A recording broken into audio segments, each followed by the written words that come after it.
आज का हमारा टॉपिक है स्वतंत्रता, लिबर्टी। स्वतंत्रता जो है वो मनुष्य की सबसे प्रिय वस्तु है। प्रारंभिक काल से ही मनुष्य स्वतंत्रता के लिए संघर्ष करता रहा है। जितनी भी आज तक क्रांतियाँ हुई हैं सभी मनुष्य की जो स्वतंत्रता की जो इच्छा है उसके लिए हुई है। इंग्लैंड की 1688 की गौरवमय क्रांति हो, या अमेरिका की 1776 की का स्वतंत्रता संग्राम हो, फ्रांस की 1779 की क्रांति हो, या भारत का 1857 का स्वतंत्रता संग्राम हो। आप जो भी क्रांति आप देखोगे वो सभी मनुष्य ने स्वतंत्रता प्राप्त करने के लिए ही की है।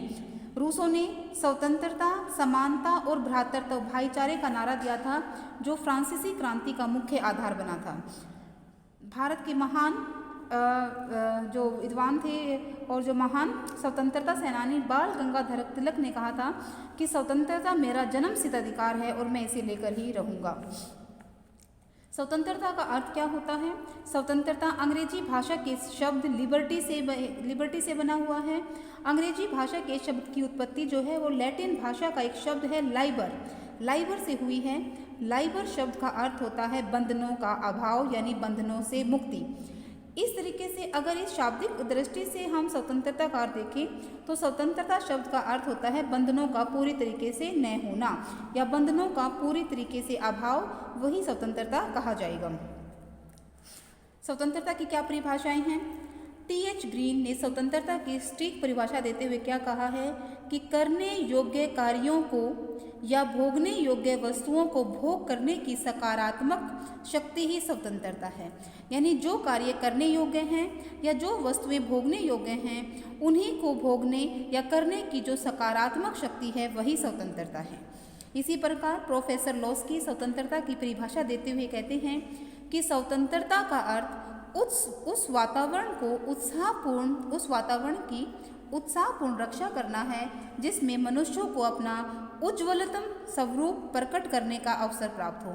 इसका कहने का अर्थ है कि स्वतंत्रता का अर्थ एक ऐसे वातावरण का निर्माण करना है जिसमें व्यक्ति अपने सर्वश्रेष्ठ को प्राप्त कर सके। बारकर, लेकिन इन परिभाषाओं से स्पष्ट होता है कि स्वतंत्रता जो है वो मनमानी करने का अधिकार नहीं है, यानी जो भी आप करना चाहो वो करना स्वतंत्रता नहीं है। बारकर कहते हैं कि जिस तरह बदसूरती का न होना सुंदरता नहीं है, उसी प्रकार बंधनों का न होना स्वतंत्रता नहीं है। यानी बंधनों के होते हुए भी हम स्वतंत्र हो सकते हैं, और अगर ये कहें कि अब बंधन है ही नहीं तो ये नहीं कह सकते कि आप पूरी तरीके से आप स्वतंत्र हो। स्वतंत्रता के पक्ष देखते हैं। Aspects of liberty. स्वतंत्रता के दो पक्ष हैं, सकारात्मक स्वतंत्रता और नकारात्मक स्वतंत्रता। स्वतंत्रता का नकारात्मक स्वरूप जो है वो ये कहता है कि किसी प्रकार का कोई बंधन नहीं होना चाहिए, मनुष्य के ऊपर कोई बंधन या किसी प्रकार का कोई रोक टोक उसके ऊपर नहीं होनी चाहिए, और जो काम मनुष्य करना चाहे वो उसको करने देना चाहिए। और मनुष्य इसका अर्थ यह है कि अगर मनुष्य चोरी करे या किसी को मारे तो भी उसको आज़ादी उसको होनी चाहिए। ये स्वतंत्रता का नकारात्मक अर्थ है। स्वतंत्रता का सकारात्मक स्वरूप। स्वतंत्रता के सकारात्मक स्वरूप के पीछे सिद्धांत यह है कि केवल व्यक्ति को केवल वही कार्य करने की स्वतंत्रता होनी चाहिए जिससे दूसरों को हानि न पहुँचे।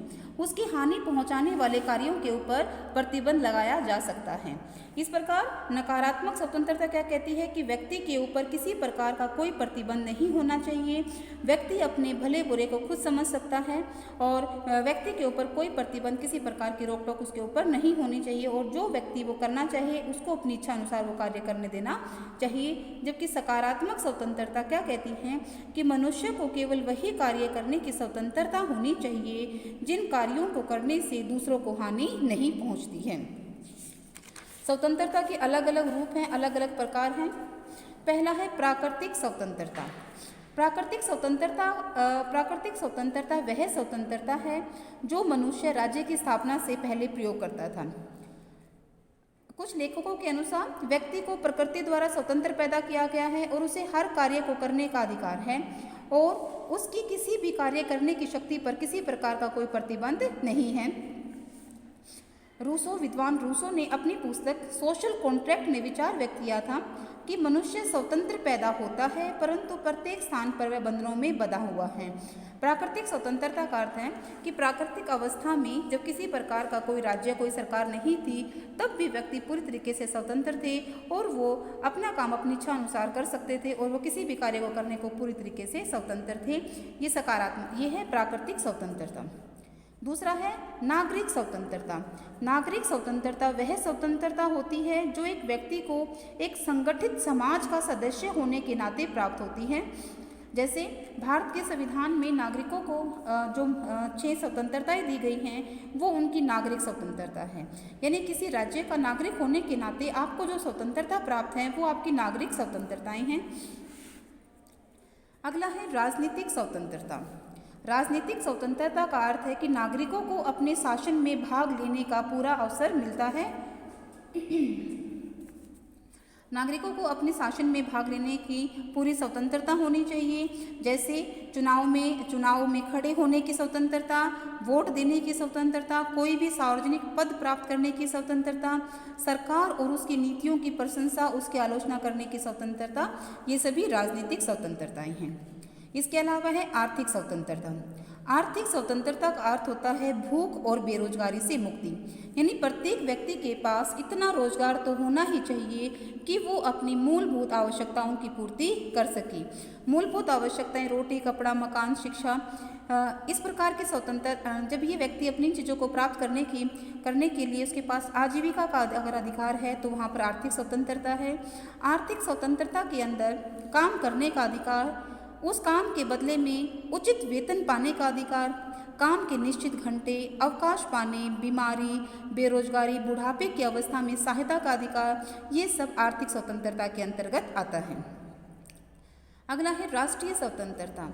ये जो हमने अभी तक ऊपर पढ़ी स्वतंत्रताएं हैं, ये स्वतंत्रताएं हैं व्यक्ति से संबंधित। राष्ट्रीय स्वतंत्रता का संबंध किसी राष्ट्र की स्वतंत्रता से है। राष्ट्रीय स्वतंत्रता का अर्थ यह है कि एक राष्ट्र विदेशी नियंत्रण से पूरी तरीके से मुक्त है और उसके ऊपर दूसरे देश का किसी प्रकार का कोई बंधन नहीं है। जैसे 1947 से पहले भारत के पास राष्ट्रीय स्वतंत्रता नहीं थी, लेकिन 15 अगस्त 1947 को जब भारत ब्रिटिश साम्राज्य से आज़ाद हुआ तो भारत को राष्ट्रीय स्वतंत्रता प्राप्त हुई। इसके बाद है व्यक्तिगत स्वतंत्रता। व्यक्तिगत स्वतंत्रता का अर्थ क्या होता है कि एक मनुष्य एक सामाजिक प्राणी है, वह समाज में रहता है, इसीलिए समाज के प्रति उसकी कुछ जिम्मेदारियां, कुछ कर्तव्य होते हैं और इसीलिए उसके कार्यों के ऊपर कुछ प्रतिबंध लगाया जाता है ताकि अन्य लोग उससे प्रभावित ना हो। व्यक्तिगत स्वतंत्रता का अर्थ है व्यक्ति के उन कार्यों से है जिनका प्रभाव दूसरे लोगों के ऊपर नहीं पड़ता। ये व्यक्ति की व्यक्तिगत या निजी स्वतंत्रता कही जाती है। अगला है धार्मिक स्वतंत्रता। धार्मिक स्वतंत्रता का अर्थ है कि एक व्यक्ति बिना किसी दबाव के किसी भी धर्म को मानने, पूजा पाठ करने, अपने धर्म का प्रचार करने की उसको स्वतंत्रता होनी चाहिए। व्यक्ति के धार्मिक मामलों में किसी प्रकार का राज्य या किसी दूसरे व्यक्ति के द्वारा कोई हस्तक्षेप नहीं होना चाहिए। नेक्स्ट है नैतिक स्वतंत्रता।